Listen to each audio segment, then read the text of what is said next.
प्राचीन समय से हमारी संस्कृति में योग का विशेष स्थान रहा है।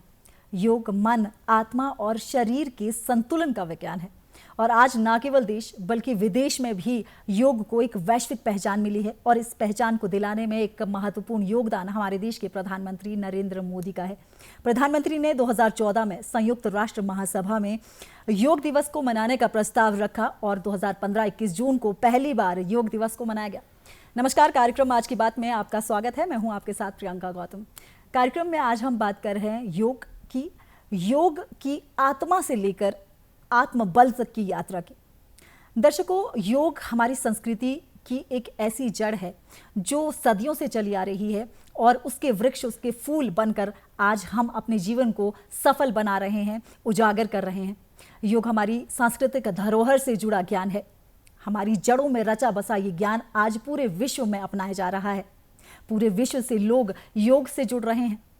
वेदों में, पुराणों में योग का जिक्र है और वेदों से निकला योग आज हमारे जीवन को सफल भी बना रहा है। आज हम योग पर बात करेंगे और कार्यक्रम में हमारे साथ बातचीत करने के लिए जुड़े हैं हिमाचल प्रदेश विश्वविद्यालय में योग विभाग के assistant professor Satprakash Pathak ji. Sir, आपका बहुत बहुत स्वागत है कार्यक्रम में। नमस्कार, थैंक यू। सर, सबसे पहला सवाल तो यही कि योग क्या है और भारतीय संस्कृति में, दर्शन में योग का क्या महत्व है? देखिए, भारतीय संस्कृति में अगर योग का क्या महत्व है पूछेंगे, उससे अच्छा कि योग में भारतीय संस्कृति क्या है ज़्यादा अच्छा होगा। कारण उसका ये है कि जो वैश्विक सृष्टि जो हो रही है बिना योग के कुछ नहीं है। यदि हम बात आदि योगी की करें तो आदि योगी भी ये कहता है कि सृष्टि की रचना के लिए मैं ये अपनी योग शक्ति से इस सृष्टि की रचना कर रहा हूँ और मेरा जो ऐश्वर्य है, ये भगवान भगवत गीता में कहते हैं, दिव्यम ददामि ते चक्षुम पश्य में योगम ऐश्वर्यम। मैं तुम्हें दिव्य चक्षु देता हूँ, तुम मेरा योग रूपी ऐश्वर्य देखो। इट मीन्स का जो ऐश्वर्य का मतलब होता है कि जो भी ईश्वर की जो संपदा है वो योग है और जो ईश्वर की संपदा यदि योग है तो योग का उद्भव और विकास, योग की संस्कृति का विकास भारत जैसे भूमि पे हुआ जहाँ देवों का अवतार होता है। और देवों के अवतार की बात करें या देव जहाँ पे रमण करते हैं बात करें या देव जहाँ निवास करते हैं, उसमें आप देवभूमि हिमाचल को भी ले सकते हैं। तो यहाँ से सृष्टि का विकास योग शक्ति से सारा कुछ किया है। एक तो योग है, दूसरा इसे भारतीय संस्कृति, जब हमारे संस्कार ही देवोतुल्य है, देवतुल्य हो संस्कार होने से हमारी संस्कृति देवतुल्य संस्कृति है। और देवतुल्य संस्कृति होने के साथ साथ आप देखेंगे बिना देव आज्ञा के कोई कार्य ही नहीं है और देवतुल्य संस्कृति और देवतुल्य कार्य से हम देवतुल्य संतान हैं, देवता के अनुरूप ही चलते हैं। हालांकि विज्ञान ये मानता है कि हम काका मुलेटा प्रजाति के लोग हैं, लेकिन योग की संस्कृति ऐसा नहीं मानता। हमारी संस्कृति मानता है देवता, देवता से ऋषि और ऋषि गोत्र से उत्पन्न हम जीव है और हम इस संस्कृति को लेके आगे आते हैं। और जो हमारी धरोहर है जिसको कहते हैं योग, परंपराएं है, योग और योग साधना दो अलग अलग चीज है। आज दुनिया इस चीज को भूल कर रही है या आप कहें कि पूरा विश्व इसमें थोड़ा सा भ्रमित है। हालांकि जो योग के सही साधक है या जो योग के सही अभ्यासी है, जानकार जिनको कहे हैं, वो योग और योग साधना को अलग दृष्टि से तो हम ये कह सकते हैं कि योग और योगा नहीं, योग और योग साधना दोनों अलग अलग चीज है। योग का मतलब ये होता है कि समाहित होना। कहाँ पे समाहित होना? जहाँ हम नहीं थे वहीं पे समाहित होना, हम जहाँ से आए थे वहीं पे हमें आना। एक तरीका तो ये है, योगः समाधि सचत सार्वभौम चित्तस्य धर्म, ये व्यास कहते हैं। योग हमारे चित्त का सार्वभौमिक धर्म है। इट मीन्स कि ऑल टाइम्स, सार्वभौम का मतलब होता है कि सभी भूमि। हमारे माइंड की 5 स्टेजेस है, उसमें हम डाइवर्ट होते हैं। क्षिप्त भूमि है, मूढ़ भूमि है और विक्षिप्त भूमि है, एकाग्र और निरुद्ध भूमि है। तो शुरू की जो 3 भूमियां हैं, 2 तो बिल्कुल उपयुक्त नहीं, तीसरी भूमि में हम संसार के सभी लोग हैं, मोह माया में पड़े हैं। जो बाद की 2 भूमियां हैं, एकाग्र और निरुद्ध, यानी योग चित्त की वह अवस्था जहाँ हमारे थॉटलेस माइंड, जहाँ सारे जो बुद्धि के साथ जो विषय वो शांत हो जाए। बेसिकली वो शून्य की स्थिति को पाना। शून्य की स्थिति के साथ साथ अगर आप कहें प्रशांत वाहिता स्थिति लिखी है, शांत होना। जैसे पानी के नेचर से योग को समझिए, पानी का नेचर सदैव ठंडा रहना होता है, लेकिन पानी को अगर आप किसी स्ट्रीम कंडीशंस में उबालिए, जब तक आप उबालते हैं पानी का नेचर गर्म हो जाता है, लेकिन पानी को जैसे ही आप उबालना बंद करेंगे, धीरे धीरे धीरे अपने स्वाभाविक नेचर वो ठंडा फिर हो जाएगा। हमारा योग ऐसे ही है। जब हम दुनिया में हैं तो हम योग के कारण बाकी चीज़ तो कर रहे हैं, लोग कहते हैं ये सारी चीज़ें दुनियादारी योग साधनाओं के बल पे है। और सुप्रीम जो रियलिटी है, जैसे पानी ठंडा हो गया, अपने सही स्वरूप को प्राप्त कर लिया, उसका स्वभाव ही ठंडा होना है, वैसे योग का नेचर ही है मनुष्य को शांत करना है। योग वास्तव में चित्त की शांत स्थिति का नाम है। इसलिए योग में उदाहरण दिया है समुद्र का, कहा कि उसकी स्थिति कैसी है। योग सूत्रकार कहते हैं तस्य प्रशांत वाहिता स्थिति। कहा जैसे समुद्र है, समुद्र में चारों तरफ से नदियां जाती हैं, समुद्र में कभी बाढ़ नहीं आती। समुद्र में चारों तरफ से नदियां बहुत सारा कुछ लेके जाके डाल देती हैं, समुद्र उनसे कभी विचलित नहीं होता, शांत रहता है। क्योंकि किनारे में जरूर उथल पुथल है समुद्र के, लेकिन समुद्र का वास्तविक नेचर बिल्कुल शांत है। उसी तरह हमारे अंदर चाहे जितने विकार आए और चाहे जैसी भी परिस्थिति आए, हमें समभाव में रहना है, बैलेंस रहना है। बेसिकली बैलेंसिंग सिखाता है, संतुलन और शांत रहना सिखाता है योग। सर योग पर जब हम बात करते हैं तो आम जनता की जो राय रहती है, प्राणायाम और योग में किस तरह का अंतर है, और योग के अंगों की नियमों की बात जिक्र होती है, 8 अंगों का जिक्र होता है, उसके बारे में अगर आप थोड़ी जानकारी साझा करें। हाँ, यहाँ पे हमें जरूर ध्यान रखना चाहिए कि योगांग शब्द आया है, योग शब्द नहीं आया। तो योगांग और योग दोनों अलग अलग है। और प्राणायाम योगांग है। जब मैं इसको क्लियर कर देता हूँ कि योग जो है समाधि है, चित्त की शांत स्थिति है, जैसे पहले बात किया। अब योगांग क्या क्या है, योग के अंग कौन कौन से है। तो जब योग के अंगों की हम बात करते हैं तो उसमें यम और नियम की बात आती है। यम नियमों के बाद आसन की बात आती है। आसन के बाद तीसरे के श्रेणी के बाद चौथे श्रेणी में आता है प्राणायाम। प्राण का विस्तार करना, जीवन शक्ति का विस्तार करना, सही अर्थ तो यही है प्राण। दूसरा, जब प्राण है तो हम प्राणी हैं, प्राण नहीं तो हम प्राणी नहीं है। हठ योग प्रदीपिका कहता है कि यावत बद्धो मरुत देहे तावत जीवन मुच्यते। जब तक प्राण है आपके अंदर, मरुत है आपके अंदर, तब तक जीवन है। मरणम तस्य निष्क्रांतम ततो वायु निरोधेत। मरना प्राण का निकलना ही है, इसलिए सारा प्रयत्न करके वायु को रोको, और वो रोकने की प्रक्रिया प्राणायाम है। तो ये योग साधना हुआ। एक उदाहरण से हम और समझ सकते हैं, जैसे मेरा हाथ है, मैं हाथ नहीं हूँ, मेरा शरीर है, मैं शरीर नहीं हूँ, ये मेरा वस्त्र है, मैं वस्त्र नहीं हूँ। I am not body, I am not mind. मैं कौन हूँ? मैं आत्मा हूँ, मैं चेतन हूँ, मैं ईश्वर हूँ, मैं ब्रह्म हूँ। ये अलग चीज़ है। योग उसी तरह, योग अलग है, योग के साधन अलग है, योगांग अलग है। तो ये मेरा हाथ है, उसी तरह ये प्राणायाम है। सारे मिलके योग बनता है, लोग कहते नहीं, सारे मिलके ये प्री रिक्विजिट प्रैक्टिसेस ऑफ योग कह सकते हैं हम। ये प्रारंभिक अवस्था है योग को जानने के लिए। ठीक। और वहाँ तो है जानत तुम्हें ही हुई जाई, जानने के बाद तो मैं भूल ही जाता कि मैं था ही कौन। तो ये योग और योगांगों में अंतर है। प्राणायाम योगांग है, योग उससे अलग है। ठीक है। प्राणायाम जो है आजकल का जो हमारा लाइफस्टाइल है, लाइफस्टाइल डिजीज़ का जिक्र जो है मैं करना चाहूँगी, क्योंकि बहुत सारी ऐसी समस्याएं हैं जो अब बहुत ही कॉमन हो गई है। हर दूसरे व्यक्ति जो है वो लाइफस्टाइल डिजीज़ से गुजर रहा है। ब्लड प्रेशर की बात कर लें, थायराइड की बात कर लें, शुगर की बात कर लें, ये कुछ ऐसी बीमारियां हैं जो हमारे लाइफस्टाइल का हिस्सा बन चुकी है। इससे निजात पाने के लिए योग कितना महत्वपूर्ण साबित हो सकता है? अब आपने कहा कि योग कितना महत्वपूर्ण हो सकता है, ये लोगों का जनरल प्रश्न है। प्राणायाम के संदर्भ में हम फिर आएंगे कि योगांग कितना महत्वपूर्ण हो सकता है, क्योंकि परंपरा का व्यक्ति होने के नाते मेरा यह धर्म है, योग का विद्यार्थी होने के नाते भी, कि हम अपने परंपराओं का भी संरक्षण करें। बिल्कुल। देखिए, जितनी भी बीमारियां हैं उनका मूल कारण व्यक्ति की सोच है।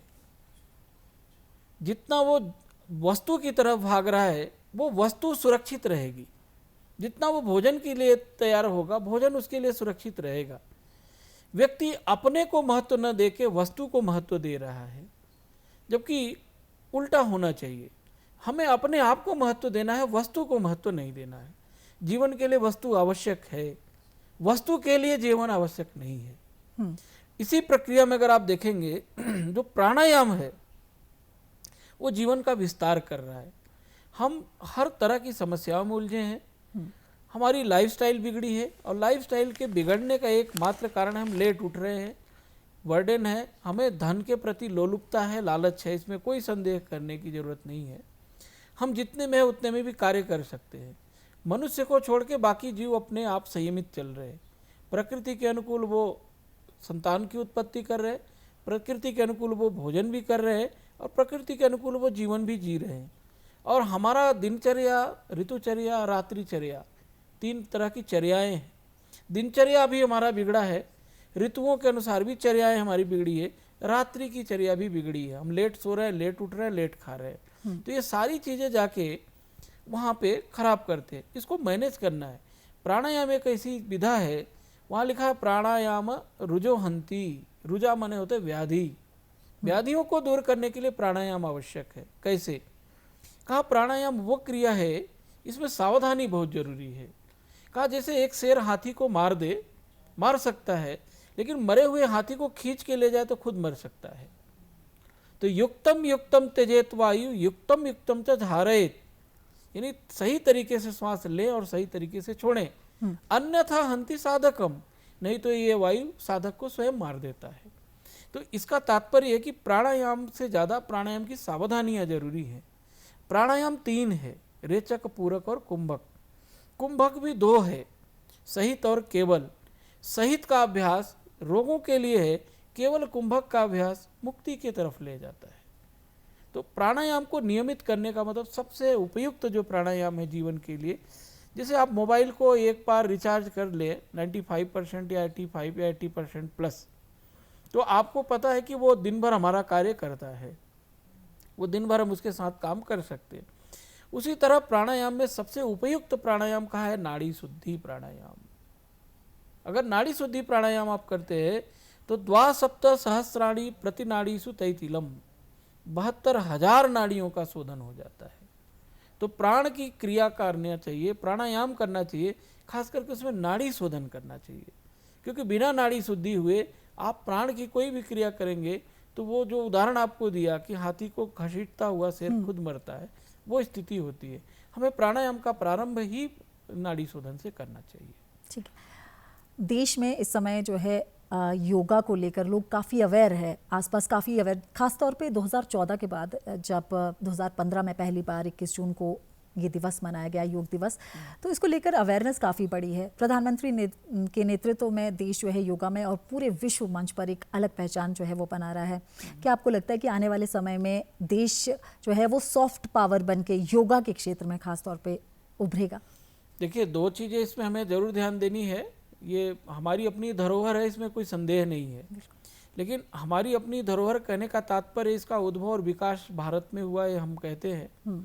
आज जो भारत का संकुचित स्वरूप हम देख रहे हैं, इसे विस्तृत भारत में इसको हम देखें, और हमारी एक धारणा है कि व्यक्ति का योग है, ये प्रत्येक व्यक्ति का है, और योग ही ऐसा विषय है पूरी दुनिया में जिसका अनादि से संबंध रहा है, आज भी उतना उपयोगी है जितना अपने अनादिकाल में था। ये मनुष्य के नज़दीक और सबसे हितकारी विद्या, 2 तरह की विद्याएं हैं। एक विद्या है जीविकोपार्जन से, जिससे हम भोजन करते हैं, भोजन पेट भर जाएगा तो हम मैथुन करते हैं, संतानों को जन्म देंगे, तो बाकी विद्याएं तो उसके लिए जरूरी है। योग विद्या दोनों आज कार्य कर रही है। भारत एक वैश्विक योग शक्ति के ताकत के रूप में जाना जाता है। आज हमारे साथ पूरी दुनिया 21 जून को एक साथ खड़ी होगी और एक साथ हम कॉमन योग प्रोटोकॉल का अभ्यास करेंगे। मुझे अच्छी तरह याद है 2014 में यूएनए में प्रस्ताव पारित होने के बाद 2015 में पहली बार योग सप्ताह मनाने का या योग अंतर्राष्ट्रीय योग दिवस मनाने का कार्यक्रम चल रहा था।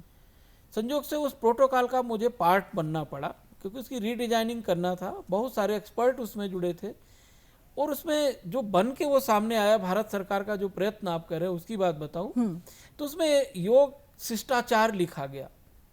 हिंदी में प्रोटोकॉल को शिष्टाचार कहते हैं, लेकिन उस समय की तत्कालीन जो विदेश मंत्री सुषमा स्वराज मैडम थी और एजुकेशन मिनिस्टर स्मृति ईरानी जी, उन दोनों के इंटरफेरेंस से कहा कि नहीं, इसको मॉडिफाई किया जाए। आयुष मंत्रालय ने एक्सपर्ट टीम बनाई, हम लोग बैठे तो शिष्टाचार की जगह उसमें अभ्यास क्रम लिखना पड़ा। दूसरा जो प्राइम मिनिस्टर का जो अभी आप देखेंगे तो डे 1 टू डे टिल अगर आप बात करें, पहले दिन से लेकर जब उन्होंने यूएनएफ में इसको पारित कराया और अभी कल का स्पीच अगर कोई सुने तो उन्होंने योग पर बड़ा बहुत बल दिया है। और योग इसलिए बल दिया है कि दुनिया तमाम तरह की बीमारियों का इलाज दवा से नहीं कर सकती। बिल्कुल। आपको एक उदाहरण दूं, सबसे प्राचीन चिकित्सा पद्धति है पूरे विश्व की आयुर्वेद, जिसको हम मानते हैं। योग उसके समकालीन ही है, योग उससे पहले भी है। उस चिकित्सा पद्धति में एक बड़ी अच्छी बात लिखी है, उसमें लिखा कि योगे मोक्षे च सर्वासाम वेदना नाम वर्तनम मोक्ष निवृत्ति निःशेषा योगो मोक्ष प्रवर्तक। यानी अब सभी वेदनाओं का, वेदना माने कष्ट का निवारण मोक्ष से होगा योग। और ये आयुर्वेद में इसका मतलब नहीं बता, निःशेषा का मतलब है कि जो बीमारी बच गई इलाज करते करते, ये सारी बीमारियों का निदान तो मोक्ष में होगा। और मोक्ष कहाँ से मिलेगा? कहा योगो मोक्ष प्रवर्तक, योग मोक्ष को देगा। तो this is the importance of योग। इस चीज को हमारे देश के लोग, खास करके आयुष मंत्रालय का जो गठन किया, इसका श्रेय प्राइम मिनिस्टर को जाता है, हमारे प्रधानमंत्री को जाता है, जिन्होंने तत्कालीन प्राचीन भारतीय विद्याओं पर बल दिया है। अभी भारतीय ज्ञान परंपरा का विषय आ रहा है और पूरी दुनिया इस चीज को हमसे डिमांड रख रही है। मार्केटिंग में भी हम इससे आगे आए हैं। बिल्कुल। प्राइम मिनिस्टर की जो सोच है पूरे दुनिया में, अब आप देखें कि भारत में हो सकता है कि कम अभ्यास करते हो, पूरा विश्व इसके प्रति आकर्षण में है। बिल्कुल। और पूरी एम्बेसीज में इसको लेके गए हम। बिल्कुल सर, मंत्रालय की आपने जिक्र किया, आयुष मंत्रालय का, तो ऐसी क्या कोशिशें हैं जो आयुष मंत्रालय द्वारा की जा रही है या केंद्र सरकार द्वारा इस ओर की जा रही है ताकि योग को आम जन तक, हर जन तक पहुंचाने में, जन जागरूकता अभियान की बात कर लें, या इस तरह की क्या कोशिशें जो है वो की जा रही है ताकि हर व्यक्ति तक पहुंचे? बिल्कुल बिल्कुल। पिछले बार का थीम भी था हर आंगन योग। कारण क्या था? प्राइम मिनिस्टर की खुद की सोच ये है कि योग जो है किसी मंत्रालय के अधीन न रहे या योग किसी व्यक्ति के अधीन न रहे। योग सर्वांगीण है, सभी के साथ रहे और इसमें सभी का हित है। आयुष मंत्रालय का जो गठन किया है प्रधानमंत्री जी ने, ये निश्चित है कि हमें फैमिली वेलफेयर और हेल्थ डिपार्टमेंट से अलग किया, जो उनका दूसरा मंत्रालय था। उसका सोच ये था कि सारी पैथियों के साथ मिलकर हम काम तो कर रहे हैं, लेकिन सारी पैथियों के साथ मिलकर हम अपने जो भारत की प्राचीन पद्धतियां हैं वो लुप्त जैसी हो रही थी। क्योंकि मॉडर्न चिकित्सा का एक अपना लिमिट है, लेकिन जो नेचुरल हीलिंग है, व्यक्ति को खुद न उसकी मिट्टी के साथ जोड़ा जाए। जैसे पृथ्वी के साथ, पंचमहाभूत के साथ जब तक हम नहीं जोड़ेंगे तब तक नहीं होगा। इस चीज़ को ध्यान में रख के आज हमें लगता है कि कम से कम 150 से ज़्यादा जो हमारी अदर कंट्रीज है, और उसमें हमें लगता है कि इस समय 80 से 90 स्टूडेंट्स या जो कहे योग एक्सपर्ट भारत ने अपने अलग अलग एम्बेसीज में अपॉइंटमेंट कर चुकी है। और ये पिछले काफ़ी समय से इनिशिएटिव लिया। आयुष मंत्रालय ने यूजीसी के साइट पे जाके योग को as a subject master degree और पीजी के साथ रिसर्च में रखा और यूजीसी ने नेट में इसको क्रिएट किया। तो university grant commission prime minister के कहने पे वहाँ भी इनिशिएटिव लिया। जितनी यूनिवर्सिटीज खुली थी पहले से, सेंट्रल यूनिवर्सिटीज को कंपलसरी कर दिया कि आपको योग को डिपार्टमेंट चलाना है। तो क्या आपको लगता है सर कि स्कूल लेवल पे भी इससे रिलेटेड जो है शिक्षा में इस चीज़ को इंक्लूड करना चाहिए, अलग से इसके लिए तैयारियां जो है वो बहुत सारे सरकारों ने प्रयास किया और हमारे केंद्रीय विद्यालय में योग टीचर की परमानेंट वैकेंसी तो नहीं है, लेकिन स्कूलों में केंद्रीय विद्यालय ने इसको इनिशिएटिव लिया है। हमारे जितने सरकारी और गैर सरकारी स्कूल हैं, हमें लगता है कि लगभग हर स्कूल में एक योग टीचर है। और स्कूल में रखने की बजाय शिक्षा में आवश्यक इसलिए ज़रूरी है कि आप अगर देखें तो दिग्भ्रमित और असंतुलित जीवन जो संतानें जी रही हैं, हमारा आगे आने वाला फ्यूचर जो है ठीक नहीं होगा। प्राइम मिनिस्टर ने कल इस बात को पर भी बल दिया कि हम किस लिए पूरी दुनिया में सबसे आगे हैं। उन्होंने कहा हमारे पास यूथ एम्पावरमेंट, बिल्कुल, युवा देश है भारत, युवा देश भारत है। अगला आने वाला युवा हमारा स्वस्थ युवा होना चाहिए। और स्वस्थ युवा का मतलब है ऐसा युवा तैयार करना चाहिए, प्राइम मिनिस्टर की सोच है, जो कभी बीमार न पड़े। और इसके लिए योग और आयुर्वेद बहुत आवश्यक है, बिल्कुल बहुत ही आवश्यक है। वो चाहते हैं कि बच्चे खेले कूदे, है ना। चिति को सींचे खिले सुमन। चिति को सींचे का मतलब क्या है कि चिति मतलब होता है माइंड, आपका मन प्रसन्न हो, क्योंकि व्यक्ति का जन्म से धर्म ही प्रसन्न होना है। हंसना सभी को चाहिए, और मनुष्य के अलावा कोई जीव हंस भी नहीं सकता। तो तो हंसने के लिए हमें क्या चाहिए? स्वस्थ शरीर चाहिए, स्वस्थ मन चाहिए, और ये चीज को स्वस्थ देने मन के में ही, स्वस्थ बिल्कुल, शरीर में ही स्वस्थ मस्तिष्क का विकास भी हो विकास सकता होता है। है। शरीर स्वस्थ है तो सब कुछ है, बाकी धन आप कमा सकते हैं, सर एक प्रसन्नता नहीं कमा सकते। और सवाल युवाओं से रिलेटेड मैं पूछना चाहूँगी कि जो हमारा युवा वर्ग है, देश की बात करें या हिमाचल प्रदेश की खासतौर पे मैं बात करूँगी कि युवा जो है बहुत ज़्यादा नशे की तरफ जो है वो झुक रहा है, बहुत ज़्यादा नशा युवा वर्ग जो है वो कर रहा है। योग इस ओर किस तरह से मदद कर सकता है? क्या ऐसे केसेस आपने भी, आप खुद एक प्राध्यापक है, प्रोफेसर है, तो आपने भी युवाओं को इस ओर नशे से दूर हटने के लिए कोई ऐसी क्रियाएं या कोई ऐसा लाइफस्टाइल आप जो है दर्शकों को बताना चाहेंगे? देखिए, हिमाचल की बात करें तो निश्चित है कि डिपार्टमेंट में हमारे अदर डिसिप्लिन से बच्चे आते हैं। नशा जो है, नशा त्यागे जीवन नहीं, लोगों को मैंने स्लोगन भी बोलते देखा। एक चीज़ सबसे अच्छा जो मुझे लगा कि बहुत सारे ऐसे बच्चे आए जो नशा के साथ साथ बहुत सारी चीज़ें को एडिक्ट थे, लेकिन उन्होंने डिप्लोमा ज्वाइन किया। कुंजल क्रिया करते करते, बहुत सारी क्रियाएं कराते हैं हम, लेकिन उसमें जो कुंजल करते करते करते अंत में उन्होंने नॉनवेज तक खाना छोड़ दिया। हमारा उनसे डिस्कस ये होता था, वो पहले कहते थे कि सर हमारी परंपरा है, हम बलि देते हैं, वो बलि हमारे यहाँ मांस प्रयोग में आता है क्योंकि हम पहाड़ी क्षेत्र के लोग हैं। धीरे धीरे उनको ये समझ में आया कि नहीं नहीं, ये सारी चीज़ें हमारे लिए नहीं है।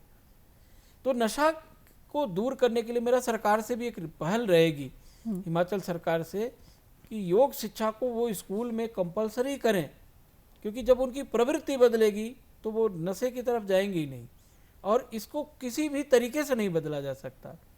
और इसको बदलने का एक ही उपाय है, जीरो बजट हेल्थ। मैं आपको बार बार कहूँगा, शून्य से शुरू कर सकते, इसमें कोई पैसा नहीं लग सकता। बिल्कुल।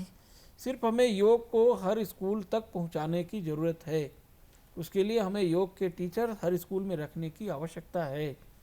वो टीचर जो करेगा बच्चे करेंगे, और बच्चे जब योग सीख लेंगे तो नशा ही नहीं, किसी भी बुरी प्रवृत्ति से वो बच सकते हैं, क्योंकि योग हमें ऐसी चीज़ों पे लेके आता है, संस्कृति और संस्कार से जोड़ता है। बिल्कुल। और जो व्यक्ति अपनी पहचान कर लेता है, हमारे यहाँ है कि हम भगवत गीता में एक अच्छी बात आई है, बच्चों को वो हमें सिखाने की भी जरूरत है। वहाँ ये लिखा है कि जितने भी संसार के प्राणी हैं सभी में ईश्वर निवास करता है। अब आप सोचिए, अगर किसी बच्चे को ये बताया जाए कि सारे जीव में ईश्वर रहता है, अगर वो कुत्ते को डंडा मारने के लिए जा रहा है, उसको अगर याद आए कि नहीं इसमें भी ईश्वर है, तो ईश्वर को प्रणाम करेगा, डंडा मारेगा। तो कम शब्दों में कहें तो ये कह सकते हैं कि योग एक प्रैक्टिस है जो बचपन से अगर हम योग की जो हमारी धरोहर है, संस्कृति है, उन चीज़ों को ध्यान में रख के परवरिश अगर अपने बच्चे को देते हैं तो वो उसके जीवन शैली में उतर जाएगी, और नेचुरली जो उसका विकास है वो हमारी संस्कृति के अनुसार ही होगा, और एक अच्छा नागरिक बनकर वो समाज में योगदान करेगा। सर, बहुत ही संक्षिप्त शब्दों में एक आखिरी सवाल, आप लोगों को, हिमाचल प्रदेश को, पूरे देश को योग दिवस पर क्या महत्वपूर्ण मैसेज देना चाहेंगे? पूरे योग दिवस पे मैं हिमाचल के साथ साथ देश के युवाओं को एक संदेश देना चाहूँगा। या युवा के साथ हमारे यहाँ तो लिखा है कि युवा वृद्धो अतिवृद्धो व्याधितो दुर्बलोपयुवा अभ्यास सिद्धि मापनोति सर्वयोगी से तंद्रता। युवा हो चाहे वृद्ध हो, अतिवृद्ध हो, व्याधित हो, जिसको बीमारी है, चाहे कोई दुर्बल हो, सभी के लिए योग है। और योग ये कहता है कि आप जुड़े। और मैं युवाओं से कहना चाहता हूँ कि अगर भविष्य में स्वस्थ रहना है, दवाओं से दूर रहना है, और एक स्वस्थ देश का निर्माण करना है, एक स्वस्थ हिमाचल का निर्माण करना है हमें, और एक स्वस्थ संस्कृति का निर्माण करना है, तो दुनिया का कोई विषय नहीं है जो आपको इस तरह का चीज़ देगा। योग के अनुरूप ही आप अपने जीवन को जिए, स्वस्थ रहें, मस्त रहें, योगी बने, निरोगी बने, उपयोगी बने। मेरा तो ये संदेश रहेगा। ठीक है, तो हमारे साथ कार्यक्रम में सतप्रकाश पाठक जी जुड़े, जिनका कहना है कि योगी बने और निरोगी रहे। दर्शकों, जो योग है वो केवल एक धरोहर नहीं है, हमारी एक आत्मा है। इससे पहले मैं सर का बहुत बहुत शुक्रिया करना चाहूँगी, आप कार्यक्रम में हमारे साथ जुड़े और महत्वपूर्ण जानकारी योग से जनता को जोड़ा, जनता को और लोगों को बताया कि आखिर योग है क्या, योग से किस तरह आप अपने जीवन को बेहतर कर सकते हैं। बहुत बहुत शुक्रिया सर। दर्शकों, पूरा देश आज प्रधानमंत्री नरेंद्र मोदी के नेतृत्व में आगे बढ़ रहा है और योग जो है वो इसमें एक महत्वपूर्ण भूमिका निभा रहा है। वैश्विक मंच में योग में भारत को एक नई पहचान मिली है। सॉफ्ट पावर के रूप में देश आगे बढ़ रहा है और इस योग में हम सभी को योगदान देने की जरूरत है। जैसा कि प्रधानमंत्री नरेंद्र मोदी कहते हैं कि भारत एक युवा देश है और युवाओं को योग से जुड़ना बेहद जरूरी है और ताकि हमारा देश आगे बढ़ सके, हम आगे बढ़ सके, इसलिए आप सब भी योग करें और निरोगी रहे। कार्यक्रम में आज के लिए इतना ही। दीजिए इजाजत। नमस्कार।